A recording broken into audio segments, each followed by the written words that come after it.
हर रोज एक नई कहानी देखने के लिए चैनल को सब्सक्राइब करें और बेल आइकन दबाना ना भूलें। धानी सुबह सुबह हॉल में बैठी अपने घर आने वाली अपनी मौसी की 5 बेटियों की खबर के बारे में सोच रही थी, जिसे सुनकर उसकी रातों की नींद उड़ी हुई थी, क्योंकि पांचों ही 5 तरह की थी। पहली बेटी कविता खर्राटेबाज थी, दूसरी बेटी मिताली भुक्कड़, तीसरी बेटी रीता सोतड़ी और चौथी बेटी रेनू पुजारन और 5वीं बेटी शालू सिंगर। ये सब धानी सोच रही थी कि तभी उसकी माँ मालिनी हाथों में पूजा की थाली लिए उसके पास आकर कहती है, क्या बात है, आज सूरज कहाँ से निकला है जो मेरी 8 बजे तक सोने वाली बेटी 5 बजे ही उठ गई। माँ, आप सुबह सुबह मुझे ताने मारने आई हो तो प्लीज जाइए, मुझे अभी कुछ सुनने का मन नहीं है। और आप उठने की बात कर रही हैं, जब मैं पूरी रात सोई ही नहीं तो उठूंगी क्या? ऐसा क्या हो गया? कौन सा पहाड़ टूट गया तेरे ऊपर जो तुझे पूरी रात नींद नहीं आई? पहाड़ तोड़ने वाली आप हैं। मैंने क्या किया? क्या माँ, आपने ही तो बताया था मौसी की 5 बेटियाँ घर में आने वाली हैं। अच्छा, तेरी उस बात से नींद उड़ी हुई है। अब जब उन लोगों ने खुद आने के लिए बोला है सामने से, तो क्या मना कर दूं? आखिरकार मैं भी कुछ उनकी लगती हूँ। माँ, तो आप उन्हीं के पास जाकर अपनी रिश्तेदारी निभाओ ना, उन्हें यहाँ क्यों बुला रही हो? सच में तेरा दिल बड़ा ही छोटा है। बेचारी कुछ दिनों के लिए आ रही है, उसमें भी तेरी जान जल रही है। अकेले ही पसरने की आदत हो गई है ना तुझे। माँ, आपको जो समझना है समझो। ठीक है, तो तू भी सुन ले, वो आने वाली नहीं है, आ रही हैं। वो भी आज। अपना हुलिया और मुंह दोनों ठीक कर ले, थोड़ी देर में पहुंचने ही वाली होंगी। और उनके सामने थोड़ा तमीज से रहा कर, सब तुझसे बड़ी हैं। मालिनी इतना कहकर वहाँ से चली जाती है और धानी भी अपने कमरे में तैयार होने निकल लेती है। कुछ समय बाद धानी कॉलेज जाने के लिए तैयार होकर नीचे आती है और नाश्ते के लिए टेबल पर बैठती है। तभी उसकी माँ मालिनी उसके लिए कचौड़ियाँ लेकर आती है, जिसे देखकर वो कहती है, क्या बात है माँ, आपके नाश्ते को देखकर तो भूख लग गई। तेरा सुबह सुबह ही मुंह बन गया, सोचा नाश्ता ही अच्छा खिला दूं। उतरा हुआ मुंह लेकर तू कॉलेज जाएगी तो तेरे दोस्त सोचेंगे तू पिट कर आई है घर से। क्या माँ, आप भी ना कुछ भी बोलती हो। सबको पता है कि आप मुझ पे कभी हाथ नहीं उठा सकती। क्यों उठाऊं? तू तो मेरी प्यारी बेटी है ना, बस ऐसे ही प्यार से अपनी मौसी की बेटियों के साथ भी रही हो। ठीक है माँ, मुझे कोई शौक थोड़ी ना चढ़ा है किसी से भी लड़ने भिड़ने का। जब वो लोग मुझे अपनी हरकतों से परेशान करती हैं, तो मैं भी उन्हें सुना देती हूँ। अच्छा जी, ठीक है, अब तू जल्दी से नाश्ता कर ले, वरना अगर वो लोग आ गई तो तू ठीक से कुछ खा पी भी नहीं पाएगी। सही कह रही हो माँ। धानी इतना कहकर जैसे ही खाने का पहला निवाला तोड़कर मुंह में रखने को होती है, तभी उसकी मौसी की 5 बेटियां उसके घर पहुंचकर दरवाजे पर खड़ी होकर एक साथ कहती है, मौसी जी हम आ गए। ये कहकर 5 अपना बैग उठाकर अंदर आती हैं, जिन्हें देखते ही धानी के होश उड़ जाते हैं। तभी उन 5 में से मिताली की नजर धानी की प्लेट में रखी कचौड़ियों पर जाती है, जिसे देखते ही वो अपना बैग छोड़कर जाकर डाइनिंग टेबल पर रखी कचौड़ियाँ खाना शुरू करती है। ये देखकर उसकी बड़ी बहन कविता कहती है, मिताली, तुम ये क्या कर रही हो? आते ही खाने पर टूट पड़ी। दीदी, आप तो जानती हो ना, मुझसे खाना देखकर बिल्कुल भी नहीं रुका जाता, वो भी मौसी के हाथ की इतनी टेस्टी कचौड़ी के लिए तो बिल्कुल भी नहीं। हाँ हाँ ठीक है, लेकिन हाथ मुंह तो धो ली थी। भुक्खड़ लोगों को हाथ धोने की जरूरत नहीं है, उन्हें तो बस आगे खाना दिखना चाहिए। भूखों की तरह टूट पड़ते हैं, आते ही शुरुआत कर दी, आगे आगे देखो। जाने दीजिए दीदी, हो सकता है मिताली दीदी को ज्यादा भूख लगी हो। हाँ दीदी, धानी सही कह रही है। वैसे भी दीदी ने रास्ते में कहाँ कुछ नहीं खाया था, सिवाय 20 पैकेट चिप्स के। बताओ, 20 पैकेट चिप्स की भी कोई अहमियत नहीं है, उसके बाद भी ऐसे जानवरों की तरह खा रही है। हाँ दीदी, रीता दीदी सही कह रही है। वो दीदी हर जगह खाती नहीं है ना, इसलिए।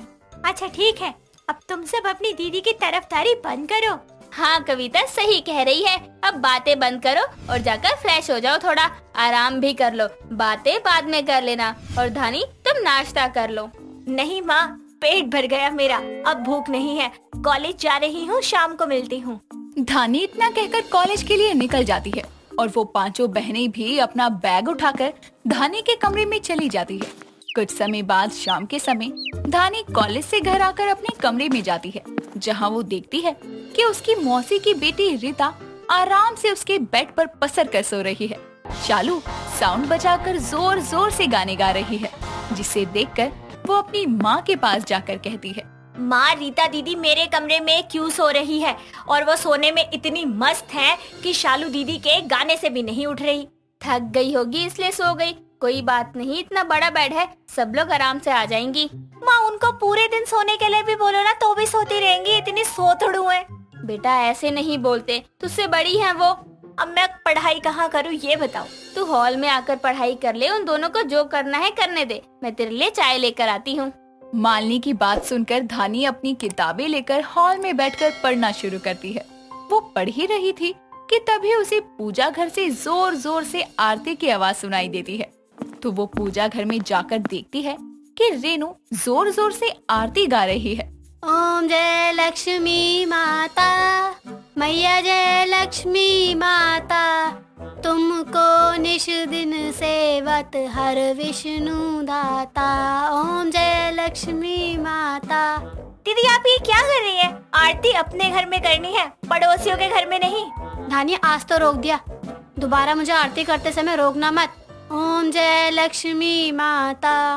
अरे रुकिए लक्ष्मी माता, पहले मेरी बात सुनिए आप। क्या है धानी? दीदी आरती का समय निकल गया है तो आप रात को आरती करके भगवान को क्यों परेशान कर रही हैं? इतना पुजारन बनना अच्छी बात नहीं है। अब तुम मुझे पूजा करने के लिए भी रोकोगी क्या? मेरी मौसी का घर है, मैं कुछ भी करूं। मैंने कब मना किया? इतने में वहाँ मालिनी आती है और धानी व रेनू को बहस करते देखकर बोलती है, बस करो तुम दोनों, क्या आपस में लगी पड़ी हो? और तुमने सही कहा रेनू बेटा, ये तुम्हारा भी घर है। मतलब मैंने गलत कहा? ये कोई पूजा करने का समय है। अब उसका मन है, श्रद्धा है तो करने दे। सब इनकी मर्जी से ही होगा अब अपने घर में। धानी इतना कहकर गुस्से में सोने के लिए अपने कमरे में चली जाती है, जहाँ जाकर वो देखती है कि उसकी मौसी की चारों बेटियां कविता, मिताली, रीता और शालू पहले से ही सो रही हैं, जिन्हें देखकर वो अपने मन में कहती है, कुछ देर पहले यहाँ एक सो रही थी, अब देखो चारों एक दूसरे के ऊपर फैल कर सो रही है और जिसका कमरा है वो भाड़ में जाए। धानी पूरी रात सोफे पर बैठे बैठे निकाल देती है। ऐसे ही कुछ समय बीतता है और समय के साथ साथ धानी की परेशानियां भी बढ़ती जाती है। उसकी मौसी की बेटियां खुद जाने का नाम तक नहीं ले रही थी और वो अपनी माँ के डर से उन्हें जाने को बोल तक नहीं सकती थी। ऐसे ही थोड़ा समय निकलता है।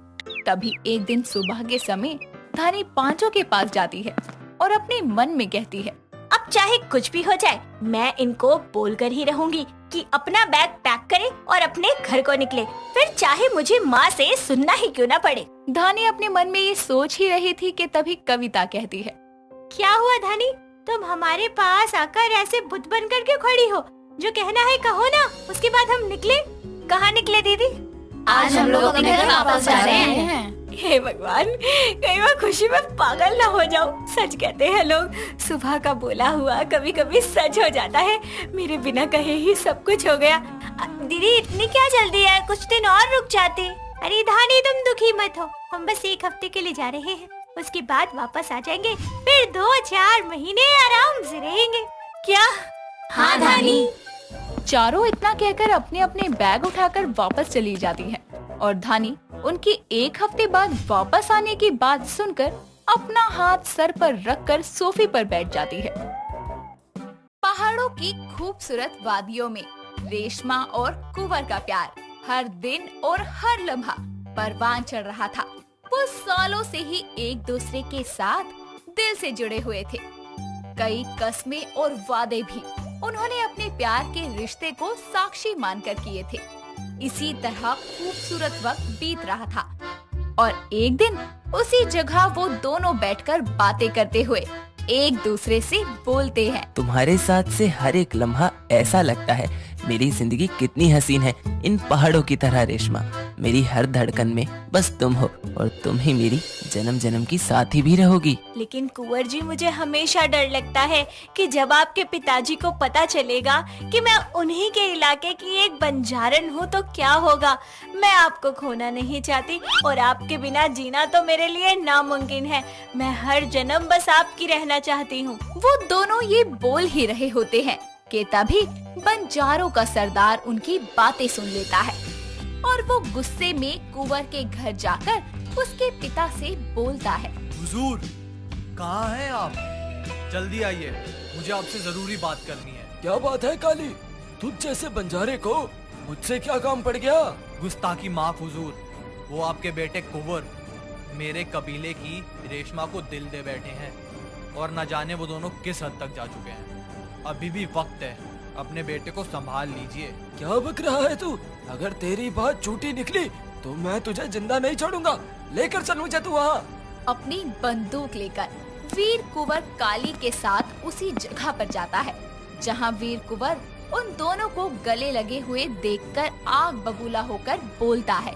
कुंवर, तुम्हें यही सब करना था तो हमें कह देते, हम सैकड़ों लड़कियां अपने महल से तुम्हारे सामने खड़ी कर देते, लेकिन ये बंजारन कभी नहीं।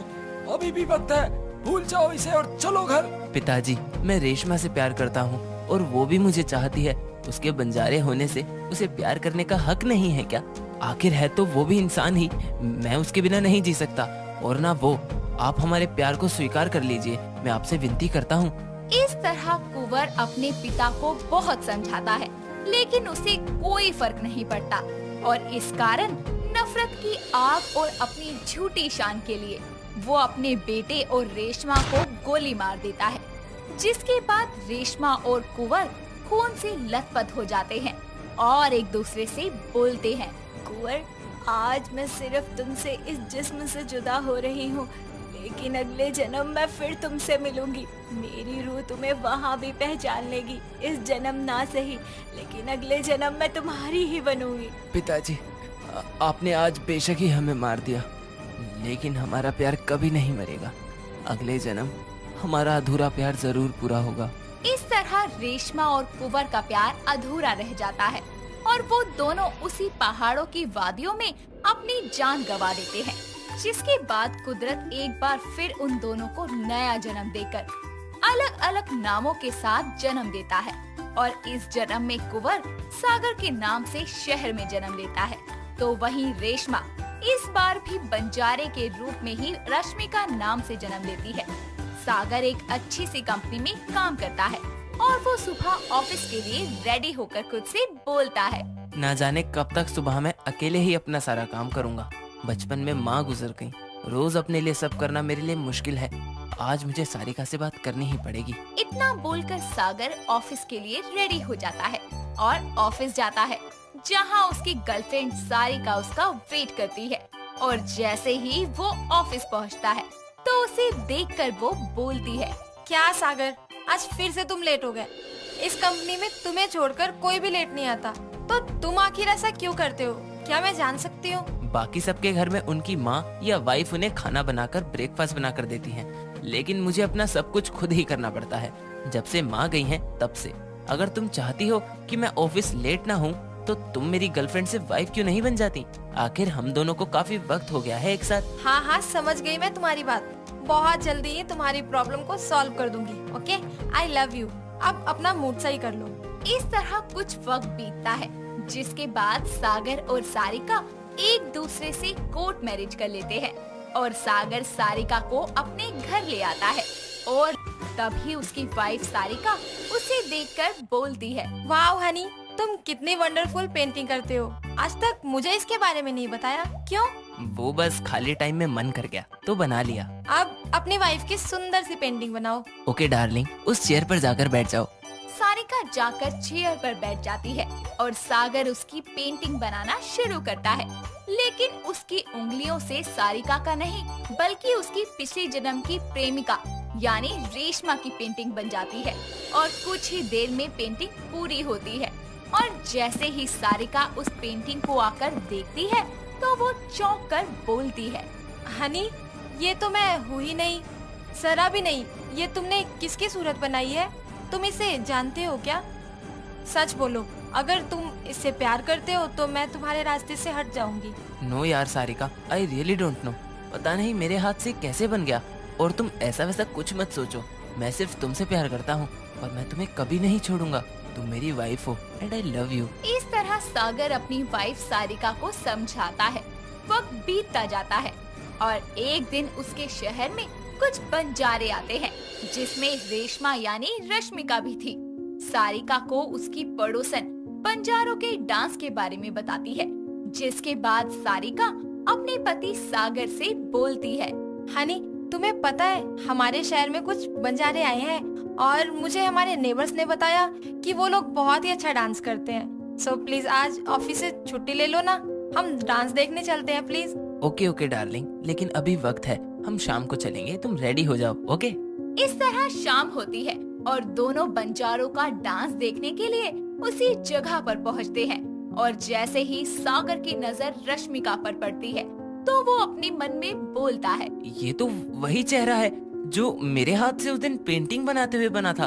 हूबहू वही आंखें, सब कुछ। ये कैसे हो सकता है? सागर, ये तो वही लड़की है ना जो उस दिन तुमने पेंटिंग में बनाई थी। सागर उन बंजारों के डांस के खत्म होने का वेट करता है और जैसे ही डांस खत्म होता है वो उसके पास जाकर बोलता है, रेशमा। रेशमा नहीं, रश्मिका नाम है मेरा। और तुम्हें देखकर ना जाने ऐसा क्यों लग रहा है जैसे बरसों से जानती हो तुम्हें। हाँ, मुझे भी ऐसा ही लग रहा है। मैंने तुम्हें बिना देखे ही तुम्हारी पेंटिंग कैसे बना ली थी, मुझे कुछ समझ नहीं आ रहा। उन दोनों की बातें सुनकर सारिका को अपने पति सागर को खो देने का डर मन में बैठ जाता है और वो सागर को वहाँ से लेकर चली जाती है। और कुछ ही देर में रात होती है और रश्मिका अपने बंजारों के बीच में सो रही होती है कि तभी अचानक आधी रात को उसे वही सपना आता है और अचानक से उसकी नींद खुल जाती है और वो बोलती है, फिर से वही सपना। बचपन से मैं यही सपना देखती आ रही हूँ, लेकिन आज मैंने ये सपना साफ साफ देखा। उस सपने में मैं खुद थी और वो इंसान भी था जिसने आज मुझे रेशमा कहकर बुलाया था। लेकिन क्या मतलब है इन सब का? और वो पहाड़, ये सब क्या है? मुझे इन सब के बारे में पता लगाना होगा। आखिर मेरे सपने का राज क्या है? अगली ही सुबह रश्मिका उसी पहाड़ के पास पहुंचती है और चारों तरफ देखती है। तभी उसकी नजर उसी जगह पर पड़ती है जहां वो पिछले जन्म में मरे होते हैं और उसके बाद उसे सब कुछ याद आता है और वो बोलती है, कुंवर जी, मुझे सब याद आ गया है, सब समझ आ गया है। मैं आ रही हूँ आपसे मिलने। इतना बोलकर वो कुंवर यानी कि सागर का घर ढूंढते हुए वहाँ पहुँच जाती है और बोलती है, कुंवर जी, मुझे सब याद आ गया है कि पिछले जन्म में कैसे हमारा प्यार अधूरा रह गया था। कुंवर, ये तो वही नाम है जो एक बार मेरे मुंह से भी निकला था। याद कीजिए, मैं रेशमा, आपकी रेशमा। आपने आज मुझे इसी नाम से पुकारा था ना। हमारा प्यार इतना कमजोर नहीं हो सकता कि आप मुझे भूल जाएं। उसके बोलने पर सागर अपने दिमाग पर जोर डालता है और सब कुछ याद करने की कोशिश करता है और अपने बनाए उसी तस्वीर को देखता है, जिसके बाद उसे सब कुछ याद आता है और वो रश्मिका के पास जाकर उसे गले से लगा के बोलता है, रेशमा, मुझे सब कुछ याद आ गया है कि किस तरह मेरे पिता ने हमें मार दिया था। हमारा प्यार जीत गया। पिछले जन्म ना सही, इस जन्म तुम मेरी हो। सागर रेशमा के साथ भावुक हो जाता है और अचानक उसे अपनी वाइफ सारिका को दिया हुआ वादा याद आता है और वो अपनी वाइफ सारिका के पास जाकर उसे सारी बात बताता है, जिसके बाद वो अपने मन में सोचती है, मेरा तो सागर से इस जन्म से रिश्ता है, लेकिन इन दोनों का रिश्ता तो पिछले जन्म से है। भले ही मैं इस जन्म में सागर की लीगल वाइफ हूँ, लेकिन रेशमा का रिश्ता पिछले जन्म से है। मैं तुम्हें दुख देकर अपना पिछले जन्म का वादा पूरा नहीं कर सकता। सागर, मुझे पता है कि पहला प्यार भुलाना आसान नहीं होता। जिस तरह तुम मेरा पहला प्यार हो, उसी तरह रेशमा तुम्हारा पिछले जन्म का प्यार है। इसलिए तुम अपना वादा निभाओ। मुझे तुम्हारे और रेशमा की शादी से कोई प्रॉब्लम नहीं। मैं तुम्हें बस खुश देखना चाहती हूँ और ये कुदरत का ही इशारा है कि रेशमा दोनों जन्म में तुम्हारे लिए बंजारा नहीं जन्मी। अपनी बीवी की बात को सुनकर सागर के मन को तसल्ली मिल जाती है। एक छोटे से मंदिर में सारिका अपनी रजामंदी से रेशमा यानी कि रश्मिका से अपने पति की शादी करवा देती है, जिसके बाद वो तीनों खुशी खुशी रहने लगते हैं। तो दोस्तों, ये थी हमारी आज की कहानी।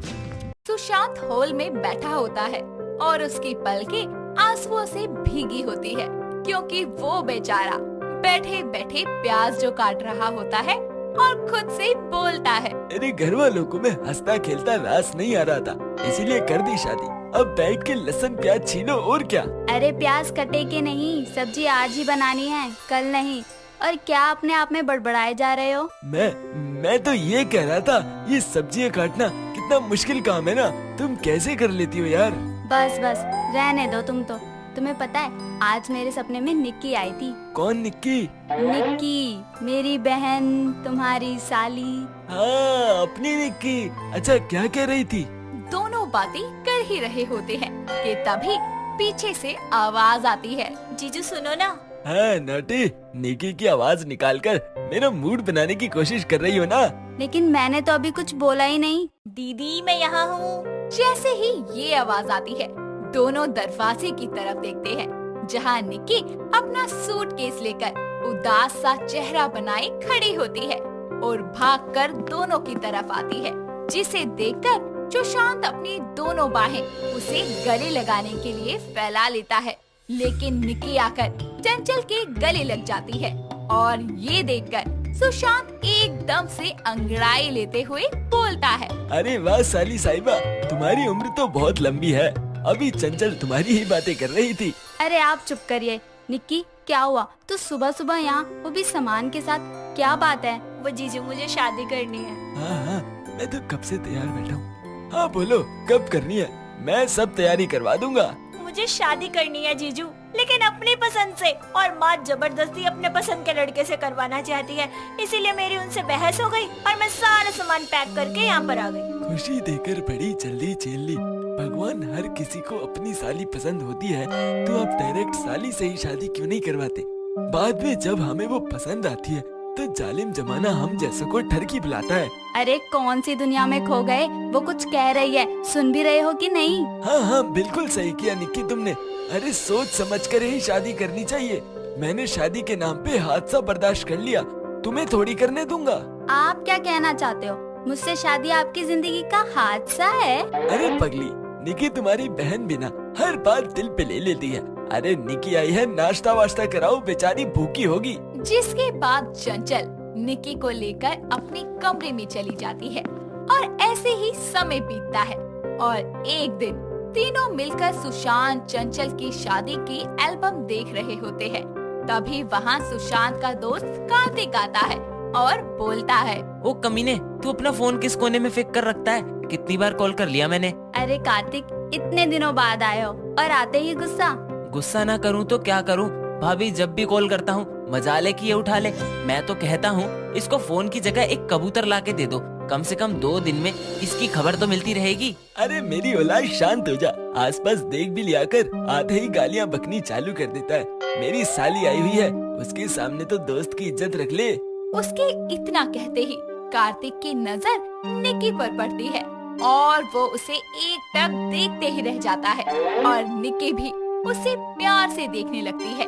तभी चंचल निक्की के कंधे पर हाथ रखकर बोलती है, निक्की किचन में चलें? कुछ खाने को लाते हैं इनके लिए। हाँ चलिए ना। इतना कहकर वो उसे देखते हुए किचन की ओर चली जाती है।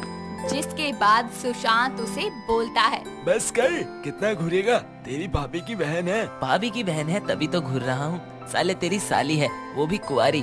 तूने कभी बताया क्यों नहीं? तूने तो घर बसा लिया, मुझे भी तो शादी का लड्डू खाने दे। अबे ओ सड़क छाप मजनू, निक्की को लव मैरिज करनी है और तूने अपनी शक्ल देखी है? जुगाड़ वाली शादी होती है ना, उसके लायक भी नहीं है तू। अबे यानी तूने अभी तक पहचाना नहीं है मुझे? अबे लड़कियां मरती हैं तेरे भाई पर। हाँ तो खुद सोचना, सुअर जैसा इंसान देखकर कोई जिंदा भी कैसे रह सकता है? अब तू जो बोल, मैंने तो सोच लिया है, तेरा साड़ू बन के रिदम लूंगा। जिसके बाद निक्की और चंचल चाय पकोड़े लेकर आते हैं और चारों मिलकर बातें करने लगते हैं। और उसके बाद उसी शाम को निक्की के पास एक अननोन नंबर से कॉल आता है और वो कॉल रिसीव करके बोलती है, हेलो कौन? वही जिसे आज चाय पीते समय प्यार से निहार रही थी आप। ओ आप जीजा जी के दोस्त कार्तिक बोल रहे हैं। वैसे आपको मेरा नंबर कहाँ से मिल गया? क्या बात है, पहली मुलाकात में नाम भी याद हो गया। और हो भी क्यों ना, मैं कोई भूलने वाली चीज हूँ क्या? वो भाभी ने अपने इस देवर की अर्जी पर आपका नंबर सेंड कर दिया बस। इतना कहकर वो हंसने लगती है और सारी रात दोनों खूब बातें करते हैं। ऐसे ही समय बीतता है और दोनों फोन पर बातें करते करते एक दूसरे से मिलने भी लगते हैं, जिससे वो दोनों एक दूसरे के प्यार में पड़ जाते हैं। और कुछ ही समय बाद निक्की और कार्तिक सुशांत चंचल को अपनी रिलेशनशिप के बारे में बता देती हैं, जिस पर चंचल बोलती है, तो आखिर तुझे प्यार हो ही गया। और कार्तिक, तुम तो बड़े तेज निकले, मेरी निक्की पर अपना जादू चला ही दिया। क्यों बे लुटेरे, दोस्त के घर में डाका, अपनी बर्बादी की बड़ी जल्दी पड़ी है। हाँ तो तूने तो कोई मदद नहीं की, तो मैंने ही सेल्फ हेल्प करके निक्की को इम्प्रेस कर लिया। सुशांत, वो सब तो ठीक है, लेकिन हमें माँ से भी निक्की की शादी की बात करनी होगी। वैसे भी वो निक्की से नाराज हैं। मैं उन्हें कल ही फोन कर सब बता दूंगी और यहाँ आने के लिए भी कह दूंगी। और जैसे ही निक्की के बारे में चंचल अपनी माँ सुजाता को कॉल पर बताती है, वैसे ही सुजाता बिना देर किए चंचल के घर आती है और वो चारों मिलकर उसे समझाते हैं। सबकी बातें सुनने के बाद सुजाता बोलती है, आखिर इस जिद्दी लड़की को अपने ही मन की करनी होती है। और दामाद जी, चंचल तो निक्की की बातों में आ गई, लेकिन आप तो समझदारी से काम लेते, लेकिन नहीं, आपने भी इनकी हाँ में हाँ मिला दी। तो ठीक है, अब आपको ही निक्की की शादी की सारी जिम्मेदारी उठानी होगी। मैं तो इन दोनों को आशीर्वाद देने आ जाऊंगी। अरे सासू माँ, ऐसा जुल्म मत करो, भला दोनों बहनों के बीच में क्या ही कर पाता। चंचल, तुम तो कुछ कहो। हाँ हाँ, कहती हो ना। ठीक है माँ, आपने शादी के लिए मंजूरी दे दी, वही बहुत है। और निक्की की शादी उसके माँ के आशीर्वाद से हो, इससे ज्यादा अच्छा और क्या होगा। आप चिंता मत करो, आपके दामाद जी सब संभाल लेंगे। अरे ओ पागल औरत, क्यों अपने पति को कंगाल करने पर तुली है? इससे अच्छा था कि ये चुप ही रहती।